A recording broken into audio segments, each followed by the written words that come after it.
How I took revenge on my HOA. The first time I realized my neighborhood wasn't as perfect as it looked was the morning I got a letter, folded neatly, printed on thick paper, and signed by the smug hands of the Homeowners Association. Violation notice, it said in bold letters. My crime? A small garden swing in my front yard, painted blue instead of beige like the approved community palette. I laughed at first. How could a color be such a scandal? But that laugh died when I realized it wasn't about color. It was about control. That swing became the opening shot in a war one never planned to fight, but one I refused to lose. My husband had always said the HOA was harmless.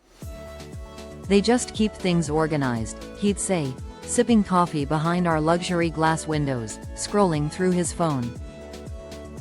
He didn't see the passive-aggressive emails, the fines for imaginary infractions, the way the HOA president, a man who wore power like a tailored suit, smiled with condescension every time I asked questions. I learned quickly that the HOA wasn't about community standards. It was about people with too much time and too little conscience, using their power to bully anyone who didn't bow. The more I tried to cooperate, the more they pushed. A letter about my non-conforming mailbox. A fine for my improperly placed trash can. A warning because my husband's car had a slight oil drip on the driveway. Each letter carried the same tone. You don't belong here unless you obey. But I wasn't raised to obey blindly. I was raised to stand tall, and I was done letting people make me feel small. Then came the day everything changed. I came home from work to find a bright orange notice stuck to my door. Final warning.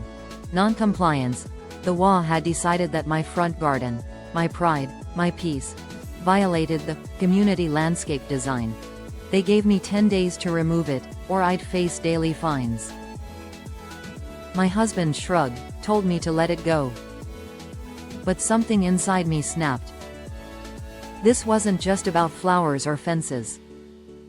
It was about humiliation, about being pushed, dismissed, silenced. I had seen that pattern before, in my toxic marriage, in the manipulative way my husband used charm as a weapon, in how he dismissed my emotions as drama. The HOA had become an extension of the same control I'd fought my whole life.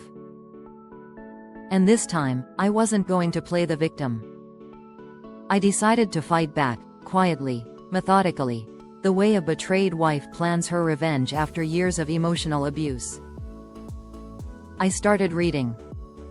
HOA laws, community bylaws, financial statements, everything. I stayed up late at night, highlighting, cross-referencing, learning the system better than the people who ran it. That's when I found it, buried in the HOA's annual report, a set of maintenance fees that didn't add up. Thousands of dollars supposedly spent on landscape upgrades that no one in the community had ever seen. It wasn't just control, it was corruption. I started digging deeper. A few quiet conversations with neighbors revealed a pattern. Unexplained fees. Inflated maintenance charges. A contractor who was conveniently related to the HOA treasurer. The same man who had been leading the charge against me for months. That discovery changed everything. While they were busy fining me for a flower bed, they had been stealing from every homeowner. My anger turned into focus. This was no longer about revenge for petty letters, it was about justice. I gathered evidence, just like I once gathered proof of my husband's infidelity. Screenshots, invoices, dated photos of supposed repairs. I documented every fine I'd paid and cross-checked every service listed in the HOA's records. The deeper I went, the darker it got. They had manipulated the system so cleanly that most homeowners never even questioned it. I did. And I was going to make them regret underestimating me. It took 3 months to build my case. 3 months of pretending to comply, smiling at board meetings, nodding through their fake courtesy. All the while, I was preparing my strike. The moment came at the quarterly community meeting, an event they treated like royalty addressing peasants. The president opened with his usual speech about community pride and property values. When he called for questions, I raised my hand. "I have one," I said, calm and clear. "Can you explain the $27,000 paid last year to Green Horizon Landscaping? Because I've looked at every corner of this neighborhood, and I can't seem to find a single new plant." The room went silent. You could have heard a leaf drop. The president's smile faltered. "That's an internal matter," he said, his tone tight. "Actually," I said, pulling out a stack of printed documents, "it's a public one. According to state law, HOA financial records must be transparent. And according to these receipts, Green Horizon Landscaping doesn't exist. But the business license matches the name of your cousin, doesn't it, Mr. Daniels?" The room gasped. I felt a slow surge of adrenaline, pure, electric satisfaction. That night became the turning point. Homeowners started whispering, questioning, demanding. Within weeks, I had gathered enough signatures to force an audit. What they found was worse than even I imagined: embezzlement, falsified invoices, and personal purchases made with HOA funds. Vacations.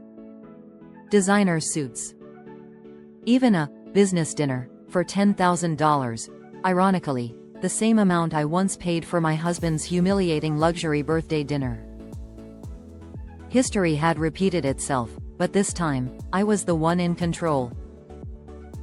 The investigation made headlines in our city. The HOA board dissolved. The president was forced to resign, facing legal action for fraud. Neighbors who once ignored me now thanked me for standing up. The woman they mocked as too emotional became the one who restored justice to the community. And my revenge? It was simple. I bought the very house the HOA president had once owned, foreclosed after his scandal destroyed him. I renovated it, painted the doors blue, and turned the garden into a sanctuary for anyone who ever felt bullied by power. Some called it poetic justice. I called it peace. That experience taught me what all my years of betrayal had been trying to show me. Revenge isn't always fire and fury. Sometimes it's patience, precision, and walking away knowing you've taken back your power. Now, when I walk through the neighborhood and see the swing swaying in the front yard, no one dares complain. They smile, nod, and keep their judgments to themselves. Because they all know one thing: when you try to control a woman who has nothing left to lose, she'll teach you what real control looks like. The HOA taught me how to fight, how to rebuild, how to become a high-value woman who doesn't ask for permission to exist. And while they lost their money, their titles, and their power, I gained something priceless: freedom. In the end, revenge wasn't about destroying them. It was about rebuilding myself, one truth at a time. And when the wind moves that blue swing, I'm reminded that I won, not with anger, but with purpose. Because sometimes the sweetest revenge is simply proving you were never the one who needed to change.